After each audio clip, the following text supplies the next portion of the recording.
윤정이는 요양원 조리사였다.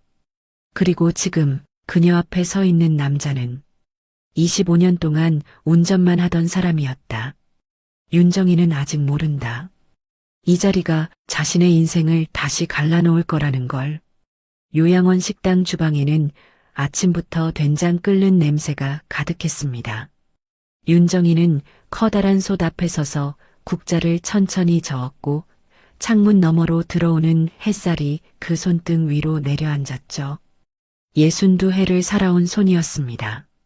한때는 비단 이불 위에서 쉬던 손이었고 지금은 새벽마다 쌀을 씻고 채소를 다듬는 손이 되어 있었어요. 그때 사무실에서 젊은 직원이 주방 문을 열고 들어왔습니다. 윤정희 씨, 오늘 인수 미팅에 조리팀 대표로 참석해달라는 거예요. 윤정희는 국자를 멈추지 않은 채 고개만 돌렸습니다. 인수 미팅이라뇨. 저는 밥만 하는 사람인데요. 직원은 어깨를 으쓱하며 대답했어요. 새 인수자 측에서 기존 직원들 얼굴을 직접 보고 싶다고 했대요. 특히 조리팀은 꼭 참석시키라고요. 이상한 요청이었습니다. 요양원이 매각된다는 소문은 몇 달 전부터 돌았지만 조리사까지 인수 미팅에 부르는 경우는 처음이었으니까요. 윤정이는 앞치마를 벗으며 한숨을 내쉬었고 거울에 비친 자신의 모습을 잠깐 들여다보았습니다. 흰머리가 섞인 단정한 머리, 주름이 깊어진 눈가. 15년 전과는 완전히 다른 얼굴이었죠. 회의실은 2층 끝에 있었습니다.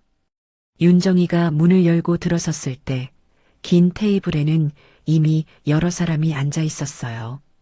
요양원 원장, 행정팀장, 그리고 맞은편에는 낯선 정장 차림의 사람들.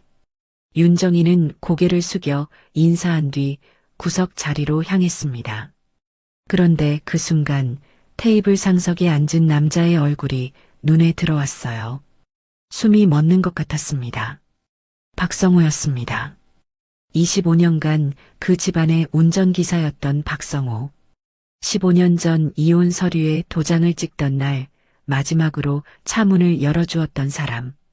그 뒤로 단 한 번도 연락이 없었던, 완전히 사라져버렸던 그 사람이 지금 이 자리에 앉아 있었습니다. 그것도 인수자 측 상석이에요. 윤정희의 다리가 멈췄습니다. 의자를 당기려던 손이 허공에서 얼어붙었고 심장이 귀까지 울리는 것 같았죠. 박성호는 서류를 보다가 고개를 들었습니다. 두 사람의 시선이 마주쳤어요. 박성호의 표정은 변하지 않았습니다. 마치 오늘 처음 보는 사람을 대하듯, 아니, 언젠가 이 순간이 올 줄 알았다는 듯 담담한 얼굴이었죠.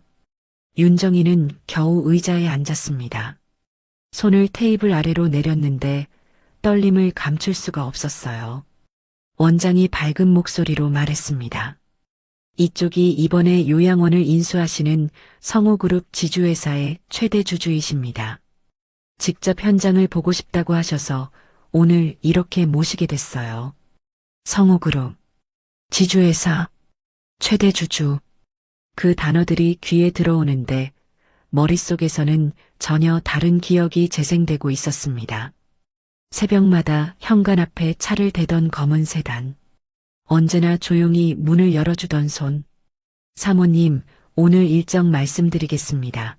하고 낮은 목소리로 인사하던 그 남자. 운전기사 박성호. 그 사람이 어떻게 지주회사 최대 주주가 된 걸까요? 회의는 진행되고 있었지만 윤정희의 귀에는 아무것도 들어오지 않았습니다. 박성호는 서류를 넘기며 간간히 질문을 던졌고 원장과 행정팀장이 분주하게 대답했어요. 박성호의 말투는 차분했고 손짓은 절제되어 있었습니다. 예전에 운전석에 앉아 있을 때와는 완전히 다른 사람 같았죠. 아니, 어쩌면 원래 이런 사람이었는데 윤정이가 몰랐던 건지도 모릅니다. 1시간쯤 지났을까요? 회의가 끝나고 사람들이 일어섰습니다. 윤정이도 자리에서 일어나려는데 박성호가 먼저 입을 열었어요. 조리팀 담당자분, 잠깐 이야기 나눌 수 있을까요? 원장이 고개를 끄덕이며 나가라는 신호를 보냈고 회의실에는 두 사람만 남게 되었습니다. 문이 닫혔습니다. 조용했어요. 창밖에서 새 우는 소리가 들렸고 먼 곳에서 요양원 어르신들의 웃음소리가 희미하게 들려왔습니다. 윤정이는 박성호를 똑바로 쳐다보았습니다. 입술이 바짝 말랐지만 물을 달라고 말할 수 없었어요. 박성호가 먼저 말했습니다. 오래간만입니다. 윤정희 씨. 그 호칭이 이상했습니다. 예전에는 항상 사모님이라고 불렀으니까요. 윤정희 씨라는 말이 입에서 나오기까지 그가 얼마나 많은 시간을 보냈을지 윤정희는 알 수 없었습니다. 다만 그 세 글자가 가슴 어딘가를 찔렀어요. 윤정희는 대답하지 않았습니다. 왜 이제 나타났냐고 묻고 싶었지만 그 질문이 입 밖으로 나오지 않았어요. 묻는 순간 15년의 시간이 무너질 것 같았습니다. 그동안 아무렇지 않은 척 살아온 모든 날들이 거짓이 될 것 같았죠. 그래서 윤정희는 다른 말을 했습니다. 회의 끝났으면 저는 가봐야 해요. 점심 준비할 시간이거든요. 박성호는 고개를 끄덕였습니다. 그의 눈이 윤정희의 손을 잠깐 훑었어요. 칼자국이 남은 손가락, 물에 불어 거칠어진 손등. 박성호의 표정이 미세하게 흔들리는 것 같았지만 윤정희는 확신할 수 없었습니다. 윤정희는 고개를 숙여 인사하고 회의실을 나왔습니다. 복도를 걸으며 심장이 터질 것 같았어요. 주방에 도착해서야 겨우 숨을 내쉴 수 있었죠. 손이 여전히 떨리고 있었습니다. 동료 조리사가 물었어요. 윤정희 씨, 얼굴이 왜 그래요? 어디 아파요? 윤정희는 고개를 저었습니다. 아니에요. 괜찮아요. 하지만 괜찮지 않았습니다.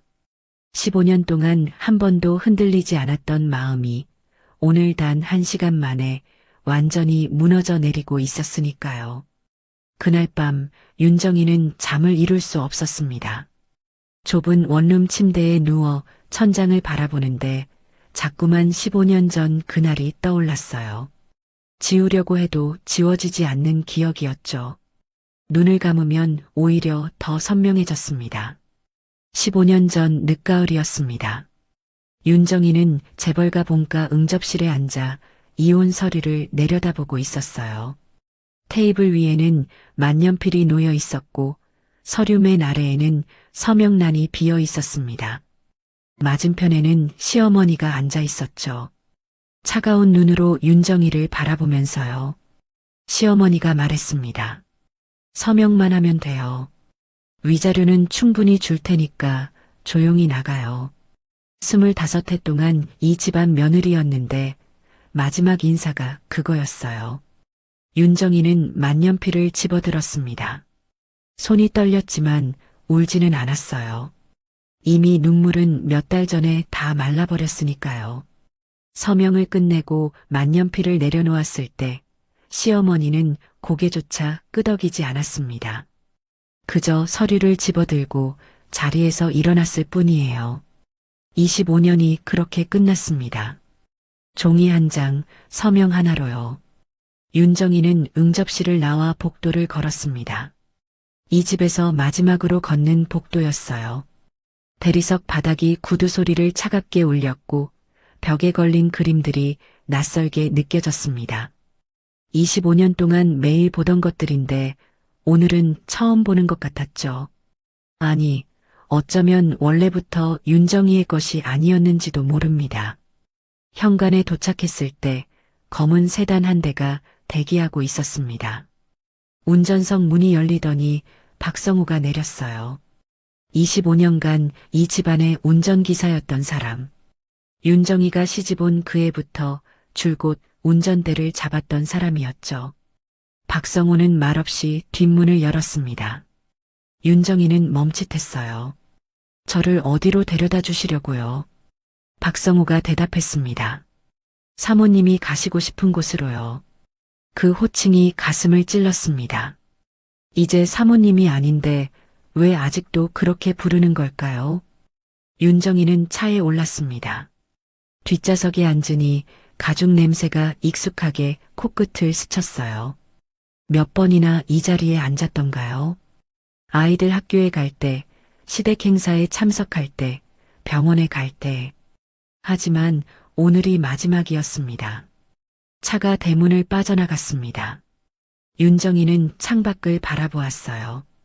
본가의 높은 담장이 점점 멀어지고 있었죠. 저 안에서 25년을 살았습니다. 며느리로, 아내로, 어머니로. 하지만 결국 아무것도 아닌 사람이 되어 나왔어요. 박성호는 아무 말 없이 운전했습니다. 라디오도 틀지 않았고 불필요한 질문도 하지 않았어요. 그저 조용히 도로를 달렸죠. 윤정이는 그 침묵이 고마웠습니다. 위로의 말 같은 건 듣고 싶지 않았으니까요. 1시간쯤 지났을까요? 차가 서울 외곽의 한 아파트 단지 앞에 멈췄습니다.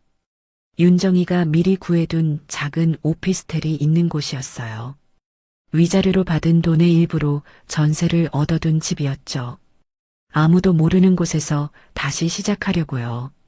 박성호가 차에서 내려 문을 열었습니다. 윤정이는 천천히 내렸어요. 트렁크에서 작은 캐리어 하나를 꺼냈죠. 25년 살림이 캐리어 하나로 줄어든 거였습니다. 나머지는 다 두고 왔어요. 가져갈 것이 없었습니다. 윤정이가 고개를 숙였습니다. 고맙습니다. 여기까지 데려다 주셔서. 그동안 고생 많으셨어요. 인사를 하고 돌아서려는데 박성호가 입을 열었어요. 사모님. 윤정이가 멈췄습니다. 돌아보니 박성호의 얼굴이 보였어요. 늦가을 저녁 햇살이 그의 얼굴 위로 비스듬히 내려앉고 있었죠. 그 표정을 윤정이는 처음 보았습니다. 25년 동안 항상 무표정하고 단정했던 사람인데 오늘은 뭔가 다른 게 얼굴에 서려 있었어요. 박성호가 말했습니다. 저는 도망치지 않습니다. 무슨 뜻인지 알 수 없었습니다. 윤정이는 그를 바라보았어요. 도망치지 않는다니 무슨 말이에요. 하지만 그 질문은 입 밖으로 나오지 않았습니다. 박성호의 눈이 너무 진지했기 때문이에요. 박성호는 더 이상 설명하지 않았습니다. 그저 깊이 고개를 숙여 인사했을 뿐이에요. 그리고 차에 올라 시동을 걸었죠. 검은 세단이 천천히 멀어져 갔습니다. 윤정이는 그 자리에 서서 차가 사라질 때까지 바라보았어요. 도망치지 않는다. 그 말이 머릿속에서 맴돌았습니다. 운전기사가 왜 그런 말을 했을까요? 무엇으로부터 도망치지 않겠다는 걸까요? 윤정이는 이해할 수 없었지만 이상하게 그 말이 가슴 어딘가에 남았어요. 캐리어를 끌고 오피스텔로 들어갔습니다. 좁은 원룸이었어요. 침대 하나, 작은 책상, 그리고 조그만 부엌. 이제 여기가 윤정이의 전부였습니다. 창문으로 저녁 노을이 들어왔고 멀리서 아이들 뛰어노는 소리가 들렸어요. 윤정이는 침대 가장자리에 앉았습니다. 그제야 눈물이 났어요. 소리 없이, 하지만 멈출 수 없이 흘러내렸죠. 25년이 끝났습니다. 모든 것이 끝났어요. 하지만 박성호의 마지막 말은 끝나지 않았습니다. 저는 도망치지 않습니다. 그 말이 자꾸만 귓가에 맴돌았어요. 무슨 뜻인지 몰랐지만 이상하게 그 말만은 잊히지 않았습니다. 그 뒤로 시간이 흘렀습니다. 윤정이는 오피스텔에서 석 달을 버텼어요. 위자료로 받은 돈이 있었지만 가만히 앉아서 쓰기만 할 수는 없었죠. 무언가를 해야 했습니다. 손을 움직이고 땀을 흘리고 하루를 채워야 했어요. 그래야 생각을 멈출 수 있었으니까요. 처음 구한 일은 식당 설거지였습니다. 새벽 5시에 출근해서 밤 9시까지 그릇을 닦았어요. 손이 물에 불어 터지고 허리가 끊어질 것 같았지만 그게 오히려 좋았습니다. 몸이 아프면 마음이 덜 아팠으니까요. 1년쯤 그렇게 일하다가 조리보조로 자리를 옮겼어요. 칼질을 배우고 불 조절을 익히고 간 맞추는 법을 알아갔죠. 37에 시집가서 62까지 부엌에 들어가 본 적이 없었습니다. 그 집에는 주방장이 있었고 보조조리사가 있었고 며느리는 그저 식탁에 앉아 차려진 밥을 먹으면 됐으니까요. 그런데 이제는 직접 밥을 해야 했어요. 남의 밥을 해서 돈을 벌어야 했죠. 이상하게도 그게 싫지 않았습니다. 오히려 손에서 무언가가 만들어지는 게 좋았어요. 3년쯤 지났을 때 요양원 조리사 자리가 났습니다. 면접을 보러 갔는데 원장이 물었어요. 왜 이 일을 하고 싶으세요? 윤정이는 잠깐 생각하다가 대답했죠. 누군가에게 따뜻한 밥을 해주고 싶어서요. 그게 전부였습니다. 거창한 이유 같은 건 없었어요. 요양원 생활은 단순했습니다. 새벽에 일어나 쌀을 씻고 국을 끓이고 반찬을 만들었어요. 어르신들이 밥을 드시는 모습을 지켜보고 남은 그릇을 치우고 저녁을 준비했죠. 하루가 그렇게 지나갔습니다. 다음 날도 그 다음 날도 똑같았어요. 윤정이는 그 반복이 편했습니다. 생각할 틈이 없었으니까요. 가끔 이상한 일이 있었습니다. 요양원 근처 버스 정류장에서 검은 세단을 본 적이 있었어요. 멀리서 잠깐 스쳐 지나갔을 뿐인데 왠지 낯익은 느낌이 들었죠. 하지만 다시 보려고 고개를 돌렸을 때는 이미 사라진 뒤였습니다. 착각이었을 거예요. 윤정이는 그렇게 생각하고 넘겼어요. 또 한 번은 요양원에 익명의 후원금이 들어왔습니다. 원장이 신기해하며 말했죠. 누군지 모르겠는데 매달 꼬박꼬박 후원금을 보내는 분이 있어요. 이름도 안 밝히고요. 윤정이는 별 생각 없이 들었습니다. 세상에 좋은 사람도 있구나. 그 정도였어요. 5년이 지나고 7년이 지났습니다. 윤정이는 요양원의 베테랑 조리사가 되어 있었어요. 어르신들이 윤정이가 만든 밥을 좋아했고 젊은 직원들이 조리법을 물으러 왔죠. 작은 보람이었습니다. 대단한 건 아니지만 충분했어요. 그런데 가끔, 정말 가끔 이상한 기분이 들 때가 있었습니다. 누군가 멀리서 지켜보는 것 같은 느낌이요. 요양원 담장 너머로 혹은 건물 옥상에서 아니면 길 건너편 카페에서 뒤를 돌아봐도 아무도 없었지만 그 느낌은 쉽게 사라지지 않았어요. 10년이 지났을 때 윤정이는 우연히 신문에서 작은 기사를 보았습니다. 무명의 투자자가 여러 중소기업 지분을 사들이고 있다는 내용이었어요. 대수롭지 않게 넘기려는데 기사 속 한 문장이 눈에 걸렸죠. 이 투자자는 재벌가 출신 인물들의 기업을 집중적으로 공략하는 것으로 알려져 있다. 윤정이는 신문을 접었습니다. 관계없는 이야기였으니까요. 하지만 그 기사가 자꾸 머릿속에 남았어요. 재벌가 출신 인물들의 기업. 윤정이가 25해를 살았던 그 집안도 재벌이었습니다. 이혼하고 나온 뒤로는 그 집안 소식을 일부러 듣지 않았어요. 알고 싶지 않았거든요. 하지만 가끔 뉴스에서 그 이름이 들릴 때면 심장이 조금씩 아팠습니다. 12년째 되던 해 겨울이었어요. 요양원 마당에 눈이 내렸고 윤정이는 주방 창문 너머로 그 풍경을 바라보고 있었습니다. 그때 동료 조리사가 말했어요. 윤정희 씨, 밖에 누가 찾아왔는데요. 윤정이는 고개를 갸웃했죠. 나를 찾아올 사람이 누가 있나요? 현관으로 나가니 한 남자가 서 있었습니다.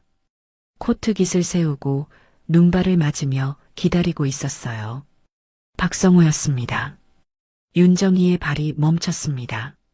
12년 만이었어요.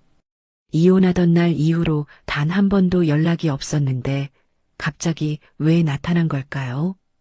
박성호의 얼굴에는 세월의 흔적이 있었습니다. 머리에 흰 것이 섞여 있었고 눈가에 주름이 깊어져 있었죠. 하지만 눈빛은 그대로였어요. 박성호가 입을 열었습니다. 오래간만입니다. 윤정희 씨. 그 목소리를 듣는 순간 12년의 시간이 무너지는 것 같았습니다. 왜 왔어요? 윤정희는 그렇게 물었어요. 왜 이제 와서 나타난 거예요? 박성호는 대답하지 않았습니다. 그저 윤정희를 바라보았을 뿐이에요.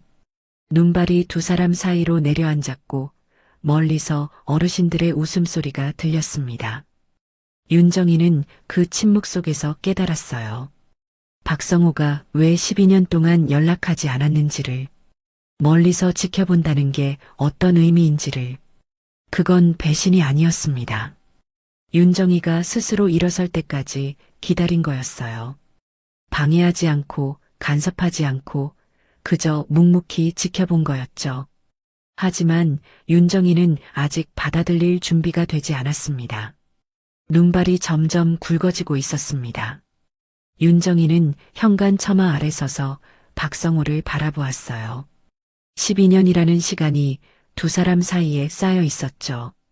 말로는 도저히 건널 수 없을 것 같은 거리였습니다. 박성호가 먼저 입을 열었어요. 안으로 들어가시죠. 춥습니다. 그 말투가 예전과 똑같았습니다. 사모님, 차 안이 따뜻합니다. 사모님, 우산 챙기셨습니까? 늘 그렇게 윤정희를 챙기던 목소리였어요. 하지만 지금은 달랐습니다. 더 이상 운전기사와 사모님의 관계가 아니었으니까요. 윤정희는 고개를 저었습니다. 여기서 할게요. 안으로 들어오지 마세요. 목소리가 생각보다 차갑게 나왔어요. 박성호는 아무 말 없이 그 자리에 섰습니다. 눈이 그의 어깨 위로 내려앉고 있었지만 털어내지 않았죠. 왜 왔어요? 윤정희가 다시 물었습니다. 12년 동안 연락도 없다가 왜 갑자기 나타난 거예요? 박성호는 잠시 침묵하다가 대답했어요.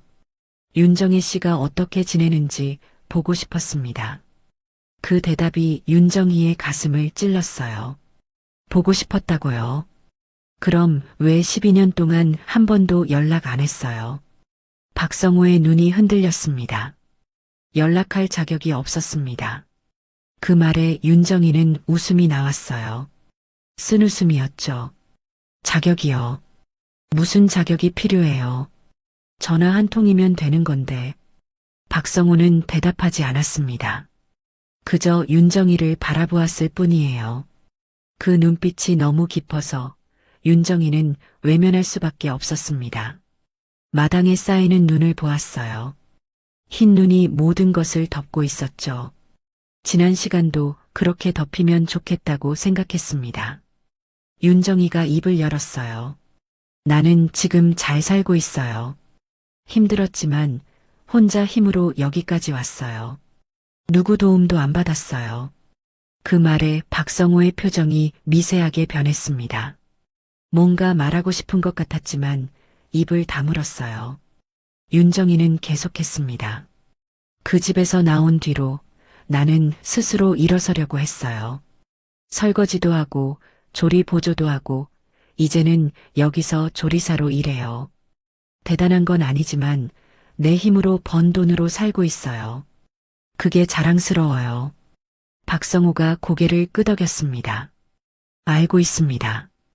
윤정희 씨가 얼마나 열심히 살았는지. 그 말에 윤정희의 눈이 커졌어요. 알고 있다고요. 어떻게요? 박성호는 대답하지 않았습니다.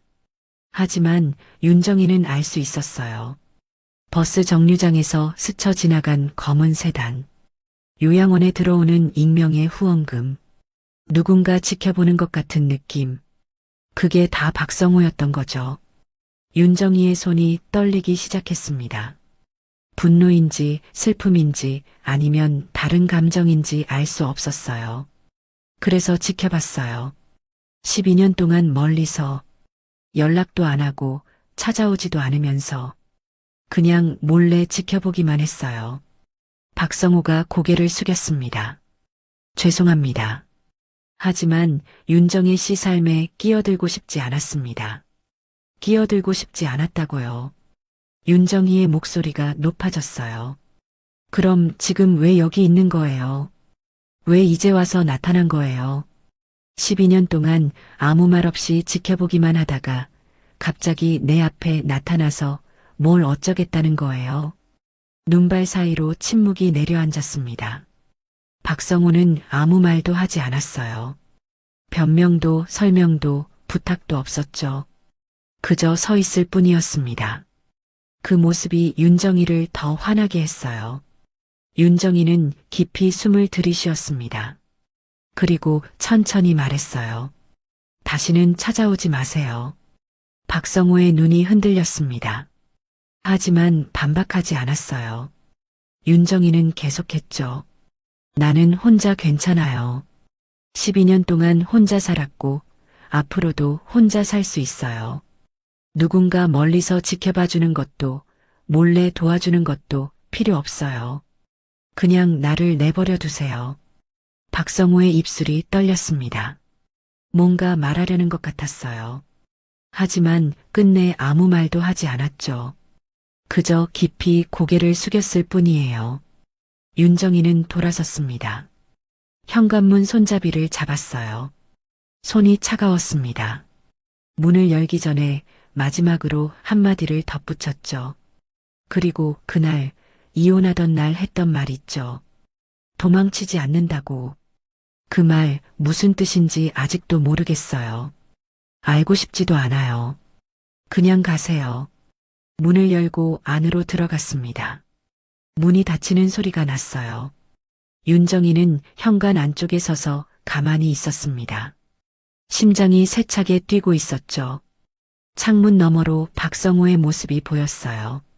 한참을 서 있다가 천천히 돌아서서 걸어갔습니다. 눈 속으로 사라지는 그 뒷모습을 윤정이는 끝까지 지켜보았어요. 그게 두 사람의 마지막 대화였습니다. 박성호는 정말로 다시 찾아오지 않았어요.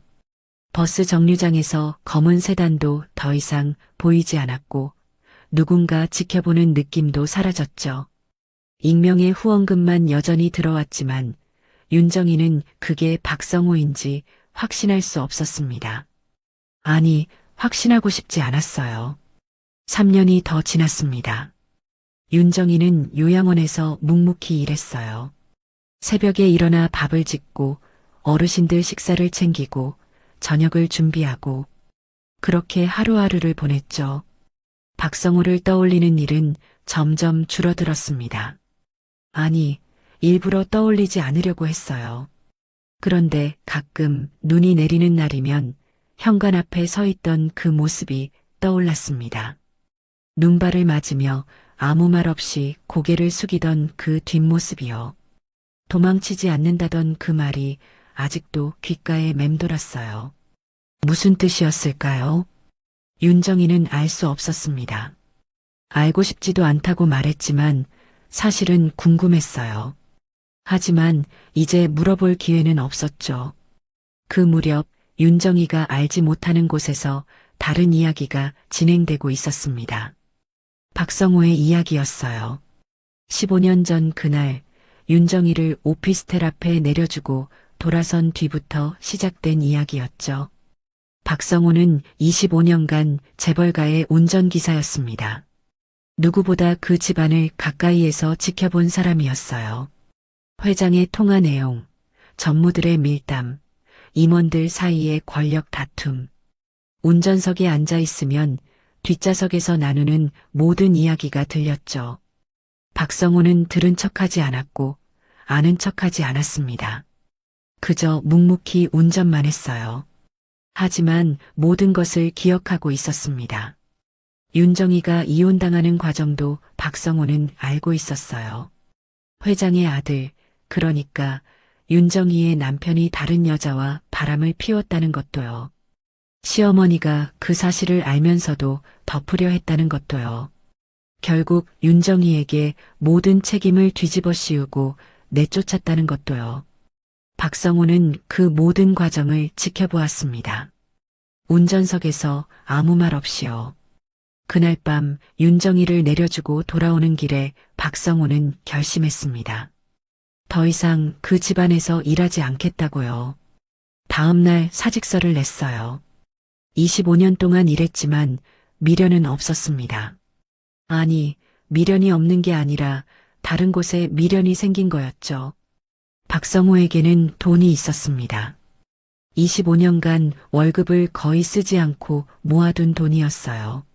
숙소는 회사에서 제공했고 밥도 회사에서 먹었으니까요. 쓸 일이 없었습니다. 그 돈을 어디에 쓸지 박성호는 처음으로 진지하게 생각했어요. 투자를 시작한 건 그로부터 석 달 뒤였습니다. 박성호는 재벌가 내부 사정을 누구보다 잘 알았어요. 어떤 사업이 성장할지, 어떤 계열사가 위험한지, 어떤 임원이 무능한지, 운전석에서 들은 정보들이 머릿속에 고스란히 남아 있었죠. 그 정보를 바탕으로 주식을 사기 시작했습니다. 처음에는 소액이었어요. 눈에 띄지 않게 조금씩. 하지만 박성호의 판단은 정확했습니다. 그 집안이 밀어붙이려는 사업은 피하고 소외된 계열사 중 실적이 좋은 곳에 투자했어요. 3년이 지나자 자산이 2배가 됐고 5년이 지나자 5배가 됐죠. 박성호는 이름을 드러내지 않았습니다. 여러 개의 법인을 만들어 지분을 분산시켰고 누가 봐도 관련 없어 보이는 회사들로 투자를 진행했어요. 재벌가 출신의 운전기사가 투자자가 됐다는 사실을 아무도 몰랐죠. 박성호는 그걸 원했습니다. 목표가 있었어요. 단순히 돈을 버는 게 아니었습니다. 그 집안의 지주회사 지분을 사는 거였죠. 윤정이를 내쫓은 그 집안, 25년을 바쳤는데 종이 한 장으로 내보낸 그 집안. 박성호는 그 집안의 심장부를 조금씩 사들이기 시작했습니다. 복수가 목적이었을까요? 박성호는 스스로에게 물었습니다. 아니었어요. 복수라면 그 집안을 무너뜨리려 했겠죠. 하지만 박성호는 무너뜨리고 싶지 않았습니다. 그저 힘을 갖고 싶었어요. 윤정이가 다시는 그런 일을 당하지 않도록, 누구에게도 무시당하지 않도록 그런 구조를 만들고 싶었습니다. 7년이 지났을 때 박성호는 지주회사 지분의 상당 부분을 확보하고 있었습니다. 아직 최대 주주는 아니었지만 무시할 수 없는 규모였어요. 이사회에서 박성호의 법인 이름이 오르내리기 시작했고 누가 배우인지 조사가 시작됐죠. 하지만 박성호는 흔적을 남기지 않았습니다. 25년간 존재감 없이 살아온 사람이었으니까요. 10년이 됐을 때 박성호는 드디어 최대 주주가 됐습니다. 조용히 누구도 모르게 지주회사 지분의 가장 큰 덩어리가 박성호의 것이 된 거였어요. 이제 그 집안의 어떤 결정도 박성호의 동의 없이는 진행될 수 없었습니다. 하지만 박성호는 나서지 않았어요. 이사회에 얼굴을 드러내지 않았고 의결권을 행사하지도 않았습니다. 그저 지켜보기만 했죠. 왜냐고요? 아직 때가 아니었으니까요. 박성호가 원한 건 권력이 아니었습니다. 돈도 아니었어요. 박성호가 원한 건 단 하나였습니다. 윤정이가 선택할 수 있는 삶. 누구에게도 끌려다니지 않고 스스로 결정할 수 있는 삶. 그걸 만들어주고 싶었어요. 그래서 박성호는 요양원을 주시하기 시작했습니다. 윤정이가 일하는 그 요양원을요. 경영 상태가 좋지 않다는 소문이 들렸고 매각 이야기가 나오고 있었어요. 만약 요양원이 팔리면 윤정이는 일자리를 잃을 수도 있었습니다. 박성호는 결심했어요. 요양원을 인수하기로요. 하지만 직접 나서지는 않았습니다. 지주회사 계열의 투자법인을 통해 인수를 진행했고 자신이 최대 주주라는 사실을 숨겼어요. 모든 게 준비된 뒤에야 비로소 얼굴을 드러낼 생각이었습니다. 인수 조건을 협상할 때 박성호는 한 가지 조항을 꼭 넣으라고 지시했어요. 기존 조리사 고용 유지. 요양원 측에서는 이상하게 여겼지만 인수자가 원한이 따를 수밖에 없었죠. 그게 윤정이를 위한 조항이라는 걸 아무도 몰랐습니다. 15년이 걸렸어요. 운전기사에서 최대 주주가 되기까지. 박성호는 단 한 번도 포기하지 않았습니다. 도망치지 않겠다고 했으니까요. 그 말은 그런 뜻이었어요. 윤정의 곁에서 도망치지 않겠다는 게 아니라 윤정이를 지킬 수 있는 사람이 되는 것으로부터 도망치지 않겠다는 뜻이었습니다. 이제 모든 준비가 끝났습니다. 요양원 인수 미팅이 잡혔고 박성호는 드디어 윤정이 앞에 설 수 있게 됐어요. 15년 만에 처음으로 당당하게요. 다시 현재였습니다. 요양원 인수 미팅이 있던 그날 오후 윤정이는 주방에서 저녁 준비를 하고 있었어요. 손이 멈추지 않았습니다. 멈추면 생각이 밀려올 것 같았거든요. 당근을 썰고 감자를 깎고 양파를 다졌어요. 칼이 도마를 두드리는 소리가 규칙적으로 울렸죠. 그때 행정팀장이 주방 문을 열고 들어왔습니다. 윤정희 씨, 잠깐 이야기 좀 할 수 있어요? 윤정희는 칼을 내려놓고 고개를 돌렸어요. 팀장의 얼굴에는 이상한 표정이 서려 있었습니다. 뭔가 말하기 어려운 게 있는 것 같았죠. 사무실로 따라가니 팀장이 서류 한 부를 내밀었습니다. 인수계약서 사본이었어요. 이거 보셨어요? 윤정희는 고개를 저었습니다. 아니요, 저는 조리사인데 왜 계약서를 봐요? 팀장이 서류의 한 페이지를 펼쳐 보였어요. 여기 이 조항 한번 읽어보세요. 윤정희는 서류를 받아들었습니다. 팀장이 손가락으로 가리킨 곳에 시선이 갔어요. 기존 조리 인력의 고용을 유지하며 특히 현 주임 조리사의 고용 계약은 인수 후에도 동일 조건으로 승계한다. 윤정희의 눈이 그 문장 위에서 멈췄습니다. 팀장이 말했어요. 이상하지 않아요? 보통 인수할 때 이런 조항 안 넣거든요. 인건비 줄이려고 구조 조정부터 하는 게 일반적인데. 그런데 이번 인수자는 특별히 조리사 고용 유지를 조건으로 걸었어요. 그것도 주임 조리사를 특정해서요. 윤정희는 아무 말도 할 수 없었습니다. 심장이 빠르게 뛰기 시작했어요. 설마. 그 생각이 머릿속을 스쳤죠. 팀장이 계속 말했습니다.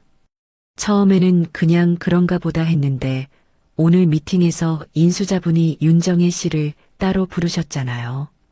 혹시 아는 분이에요? 윤정희는 고개를 저었습니다. 아니요. 거짓말이었어요.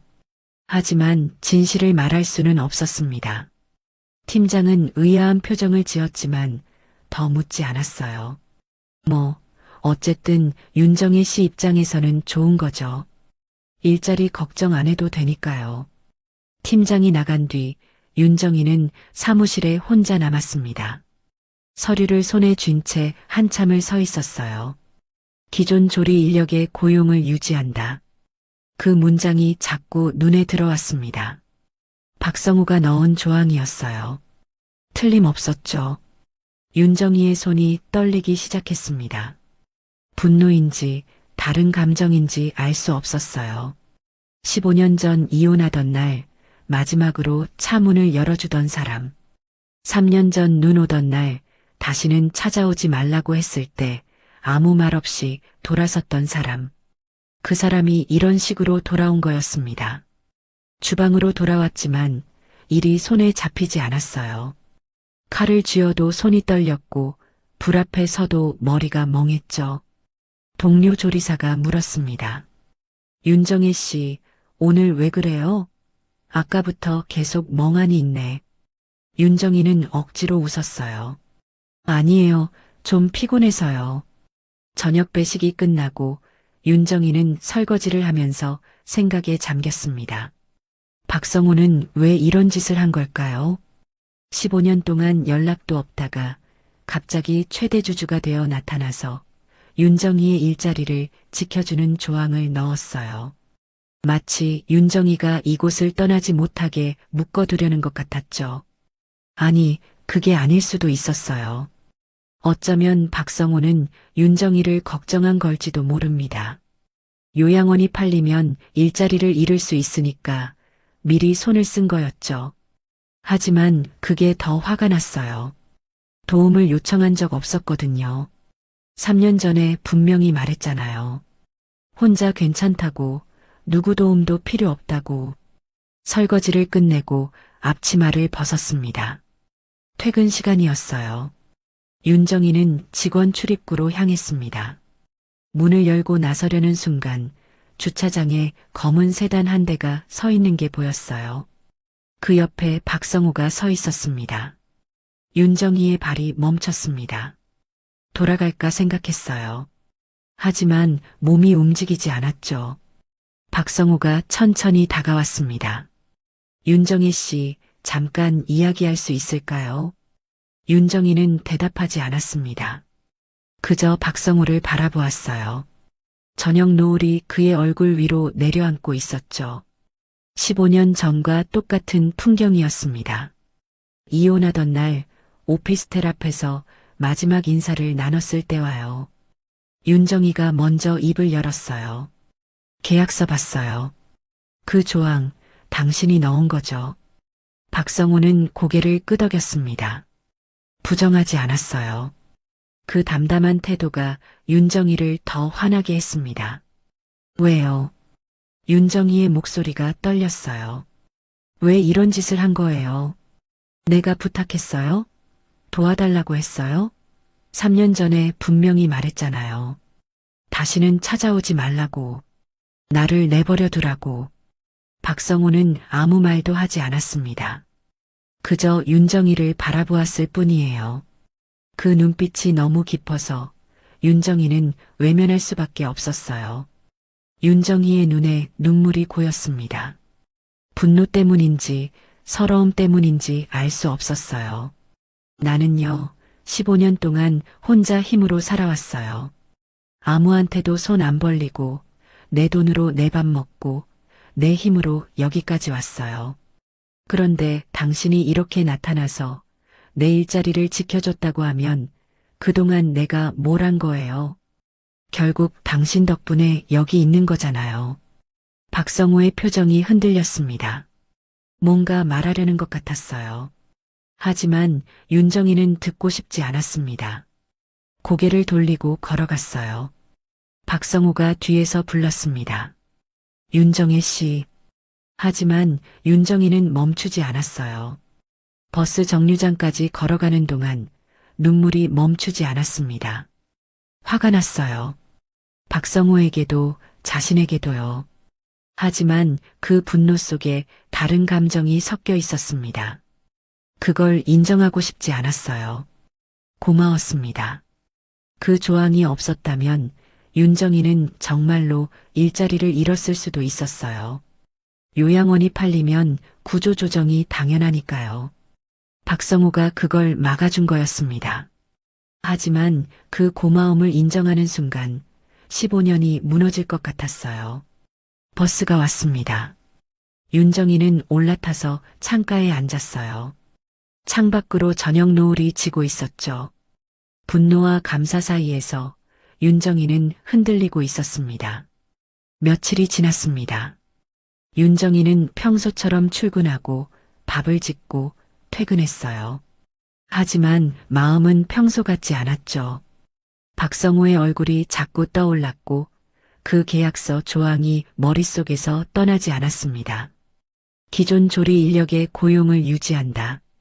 그 문장이 밤마다 꿈에 나왔어요. 일주일이 지났을 때 윤정이는 결심했습니다. 이대로는 안 되겠다고요. 가슴속에 뭉쳐있는 말들을 꺼내지 않으면 평생 이 감정에 짓눌려 살 것 같았어요. 박성호를 만나야 했습니다. 직접 물어봐야 했어요. 요양원 사무실에 전화해서 인수자 측 연락처를 물었습니다. 행정팀장이 의아해하며 번호를 알려줬어요. 윤정이는 그 번호를 한참 들여다보았습니다. 손가락이 떨렸지만 전화를 걸었어요.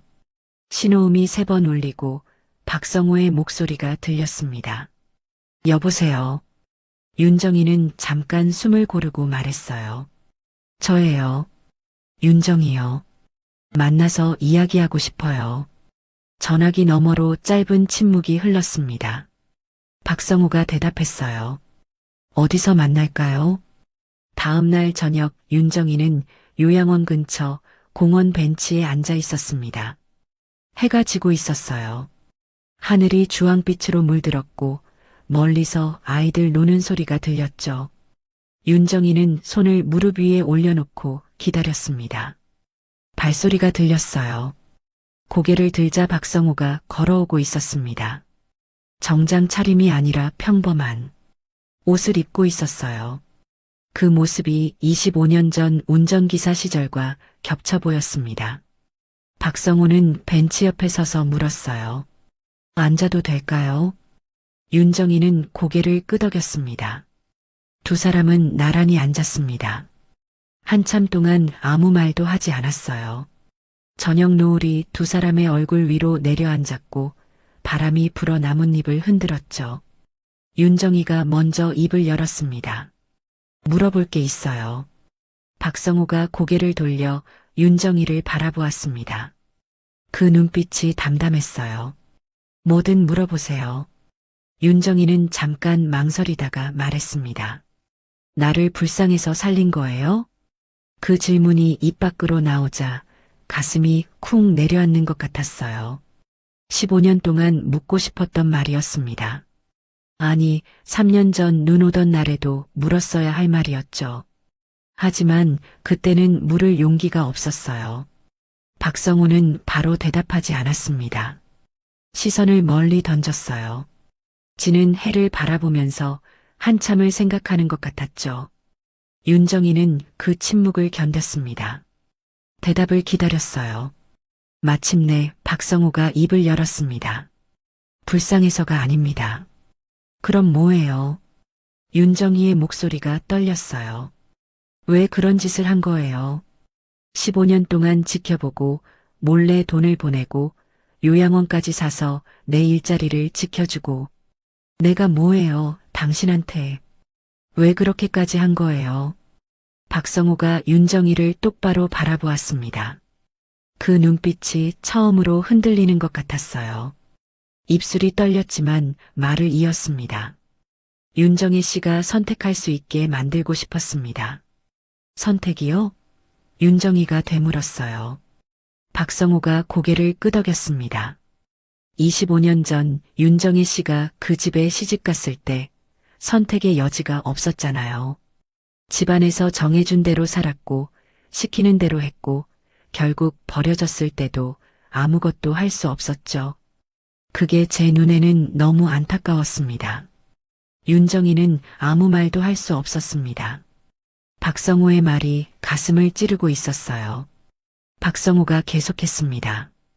이혼하시던 날 차에서 내리시는 모습을 봤어요. 캐리어 하나 들고 아무것도 없이 나오셨죠. 그때 생각했습니다. 이분이 다시는 그런 상황에 놓이지 않게 하고 싶다고. 스스로 선택할 수 있는 사람이 되시게 하고 싶다고. 그래서 돈을 모은 거예요? 지주회사를 산 거예요? 박성호가 고개를 끄덕였습니다. 처음에는 그냥 지켜보려고만 했어요. 하지만 윤정희 씨가 힘들게 사시는 걸 보면서 뭔가 할 수 있는 사람이 되고 싶었습니다. 그래서 투자를 시작했고 지분을 모았고 결국 여기까지 왔어요. 윤정희의 눈에 눈물이 고였습니다. 하지만 울지 않으려고 애썼어요. 목소리가 떨렸지만 말을 이었습니다. 그런데 왜 말 안 했어요? 왜 15년 동안 숨기고만 있었어요? 3년 전에 찾아왔을 때도 아무 말 안 했잖아요. 박성호의 표정이 어두워졌습니다. 말할 자격이 없었습니다. 저는 그냥 운전기사였어요. 사모님 옆에 설 자격이 없는 사람이었죠. 그래서 자격을 만들고 싶었습니다. 윤정의 씨 앞에 당당하게 설 수 있는 사람이 되고 싶었어요. 그 말에 윤정이는 웃음이 나왔습니다. 눈물이 섞인 웃음이었어요. 자격이요. 무슨 자격이 필요해요. 그냥 옆에 있어줬으면 됐잖아요. 멀리서 지켜보지 말고 그냥 가끔 연락이라도 했으면 됐잖아요. 박성호의 눈이 흔들렸습니다. 그러고 싶었습니다. 하지만 윤정혜 씨가 혼자 힘으로 일어서는 걸 방해하고 싶지 않았어요. 3년 전에 다시는 찾아오지 말라고 하셨을 때 그게 윤정혜 씨의 선택이라고 생각했습니다. 그래서 물러났어요. 윤정이는 고개를 숙였습니다. 눈물이 볼을 타고 흘러내렸어요. 15년이었습니다. 15년 동안 이 사람은 멀리서 지켜보고만 있었어요. 연락 한 통 없이 얼굴 한 번 비추지 않고. 그런데 그 모든 시간 동안 윤정이를 위해 무언가를 만들고 있었던 거였죠. 왜요? 윤정이가 물었습니다. 목소리가 갈라졌어요. 왜 나예요? 왜 하필 나를 위해 그런 짓을 한 거예요? 박성호는 대답하지 않았습니다. 대신 윤정이를 바라보았어요. 그 눈빛에 모든 대답이 담겨 있었습니다. 말로 하지 않아도 알 수 있었어요. 15년 동안 숨겨왔던 마음이 그 눈 속에 그대로 있었습니다. 윤정이는 고개를 돌렸습니다. 그 눈빛을 더 이상 마주할 수가 없었어요. 가슴이 터질 것 같았습니다. 분노도 서러움도 고마움도 아닌 다른 감정이 밀려왔어요. 그걸 뭐라고 불러야 할지 몰랐습니다. 해가 완전히 졌습니다. 공원에 가로등이 켜졌고 어둠이 내려앉았어요. 두 사람은 벤치에 나란히 앉은 채 한참을 말없이 있었습니다. 처음으로 감정이 정면으로 마주한 밤이었어요. 윤정이가 천천히 일어섰습니다. 박성호가 올려다보았어요. 윤정이는 그를 내려다보며 말했습니다. 생각할 시간이 필요해요. 박성호가 고개를 끄덕였습니다. 기다리겠습니다. 윤정이는 돌아서서 걸어갔습니다. 등 뒤로 박성호의 시선이 느껴졌지만 뒤돌아보지 않았어요. 아직은 돌아볼 수 없었습니다. 그날 밤부터 윤정이는 생각에 잠겼습니다. 잠이 오지 않았어요. 좁은 원룸 천장을 바라보며 15년의 시간을 되짚었죠. 이혼하던 날 캐리어 하나 들고 나왔을 때, 설거지하며 손이 터지던 날들, 요양원에서 처음 밥을 지었을 때, 그 모든 순간들이 스쳐 지나갔습니다. 박성호의 말이 머릿속에서 떠나지 않았어요. 윤정혜 씨가 선택할 수 있게 만들고 싶었습니다. 그 말이 자꾸 맴돌았죠. 선택. 15년 동안 윤정이는 정말 선택을 해왔을까요? 아니면 그저 주어진 상황에 떠밀려 살아온 걸까요? 일주일이 지났습니다. 윤정이는 평소처럼 출근했지만 마음은 평소 같지 않았어요. 주방에서 칼을 쥐어도 손에 힘이 들어가지 않았고 국을 끓여도 간이 맞지 않았죠. 동료 조리사가 걱정스럽게 물었습니다. 윤정혜 씨, 요즘 많이 힘들어 보여요. 무슨 일 있어요? 윤정이는 고개를 저었어요. 아니에요, 괜찮아요. 하지만 괜찮지 않았습니다. 가슴속에서 뭔가가 끓어오르고 있었어요. 15년 동안 누르고 있던 감정이었죠. 그게 뭔지 알 수 없었지만 더 이상 참을 수 없었습니다. 보름이 지났을 때 윤정이는 결심했습니다. 원장실 문을 두드렸어요. 원장이 고개를 들었죠. 윤정혜 씨. 무슨 일이에요? 윤정이는 깊이 숨을 들이쉬고 말했습니다. 퇴사하려고요. 원장의 눈이 커졌습니다. 퇴사요? 갑자기 왜요? 인수 때문에 걱정되는 거예요? 걱정 마세요. 인수자 측에서 윤정희 씨 고용 유지를 특별히 조건으로 걸었거든요. 일자리 걱정은 안 해도 돼요. 윤정희는 고개를 저었습니다. 알아요. 그래서 떠나려는 거예요. 원장이 이해할 수 없다는 표정을 지었어요. 뭔 말이에요? 고용이 보장됐는데 왜 떠나요? 윤정이는 대답하지 않았습니다. 대신 미리 써둔 사직서를 내밀었어요. 그동안 감사했습니다. 정말 좋은 곳이었어요. 원장은 한참 동안 사직서를 들여다보았습니다. 정말 가는 거예요? 생각 다시 안 해볼래요? 윤정혜 씨 없으면 어르신들이 많이 서운해할 텐데. 윤정이는 고개를 숙여 인사했어요. 마음은 감사하지만 결정한 거예요. 사무실을 나오면서 윤정이의 마음은 이상하게 가벼웠습니다. 무거운 짐을 내려놓은 것 같았어요. 15년 동안 이 요양원에서 일했습니다. 처음에는 살기 위해서, 나중에는 보람을 느꼈기 때문에. 하지만 지금은 달랐어요. 박성호가 만들어준 자리에 앉아 있는 기분이 들었거든요. 주방으로 돌아가 짐을 챙겼습니다. 개인 물품은 많지 않았어요.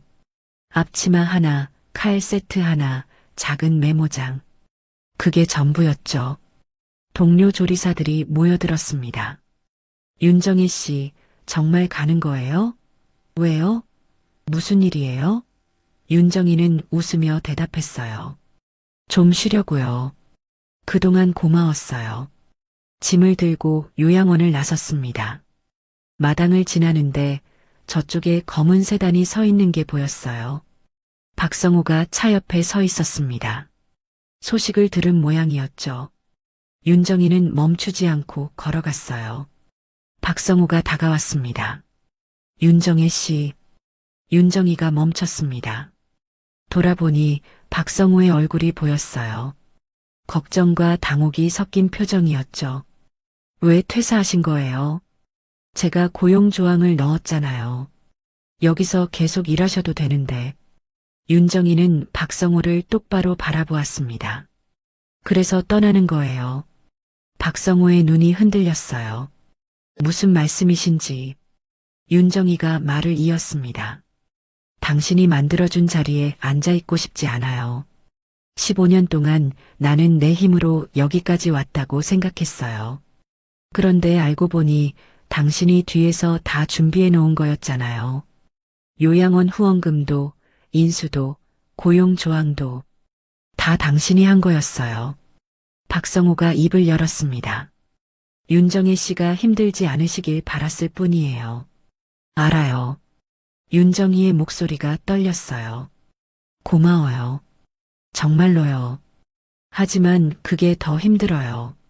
당신 덕분에 여기 있다는 게, 내가 이룬 게 아니라 당신이 만들어준 거라는 게. 박성호가 고개를 숙였습니다. 그런 뜻이 아니었어요. 저는 그저. 윤정이가 손을 들어 말을 막았어요. 잠깐만요. 내 말 끝까지 들어요. 박성호가 입을 다물었습니다. 윤정이는 깊이 숨을 들이쉬고 말을 이었어요. 15년 전 이혼하던 날 당신이 했던 말 기억나요? 도망치지 않겠다고 했죠. 그 말이 무슨 뜻인지 15년 동안 몰랐어요. 그런데 이제 알 것 같아요. 박성호가 고개를 들어 윤정이를 바라보았습니다. 눈빛이 깊었어요. 윤정이가 말했습니다. 당신은 도망치지 않았어요. 15년 동안 멀리서 지켜보고 돈을 모으고 지주회사를 사고 요양원까지 인수했죠. 대단해요. 정말로요. 박성호의 입술이 떨렸습니다. 뭔가 말하려는 것 같았지만 윤정이가 먼저 말을 이었어요. 그런데 나는요, 도망쳤어요. 박성호의 눈이 커졌습니다. 무슨. 윤정이의 눈에 눈물이 고였어요. 하지만 울지 않았습니다. 15년 동안 나는 과거에서 도망쳤어요. 그 집에서 나온 뒤로 아무것도 생각하지 않으려고 했어요. 그냥 일만 했어요. 밥 짓고 설거지하고 또 밥 짓고. 그러면 생각을 안 해도 되니까요. 3년 전에 당신이 찾아왔을 때도 도망쳤어요. 다시는 오지 말라고 했잖아요. 마주하기 싫었거든요. 당신 얼굴을 보면 그 시절이 떠오르니까요. 박성호는 아무 말도 하지 못했습니다. 윤정이가 계속했어요. 하지만 이제는 도망치지 않을 거예요. 당신이 만들어준 자리에 앉아서 편하게 사는 게 아니라 내 발로 걸어가려고요. 어디로 갈지는 아직 몰라요. 뭘 할지도 몰라요. 하지만 그건 내가 선택할 거예요. 당신이 만들어준 길이 아니라 내가 찾은 길로요. 윤정이는 짐을 다시 들었습니다. 박성호가 한 발짝 다가왔어요. 윤정희 씨, 제가. 하지만 말을 잇지 못했죠. 윤정이는 그를 바라보며 말했습니다. 도망치지 않은 건 당신이 아니라 나였어요. 박성호의 몸이 굳었습니다. 눈이 흔들렸어요. 뭔가 말하려는 것 같았지만 끝내 아무 말도 하지 못했죠. 대신 천천히 고개를 숙였습니다. 깊이, 아주 깊이요. 붙잡지 않았어요. 막지도 않았습니다. 그저 고개를 숙인 채 서 있을 뿐이었죠. 윤정이는 돌아섰습니다. 요양원 정문을 향해 걸어갔어요. 뒤돌아보지 않았습니다. 걸음이 가벼웠어요. 15년 만에 처음으로 자신의 발로 걷는 기분이었죠. 정문을 나서며 윤정이는 생각했습니다. 앞으로 어떻게 될지 모르겠어요. 어디서 살지, 뭘 먹고 살지. 하지만 그건 이제부터 내가 정하는 거예요. 누가 만들어준 길이 아니라 내가 걷는 길이에요. 하늘이 맑았습니다. 바람이 불어 머리카락을 흔들었어요. 윤정이는 깊이 숨을 들이쉬었습니다. 62회를 살았지만 오늘이 첫걸음 같았어요. 뒤에서 박성호가 여전히 서 있었습니다. 고개를 숙인 채로요. 윤정이는 알았어요. 그가 기다릴 거라는 것을요. 하지만 지금은 돌아갈 수 없었습니다. 먼저 혼자 걸어야 했어요. 도망치지 않는다는 건 그런 거였습니다. 침묵은 도망이 아니었습니다. 각자의 선택이었을 뿐입니다. 끝까지 시청해 주셔서 감사합니다. 구독과 좋아요는 다음 이야기를 만드는데 큰 힘이 됩니다.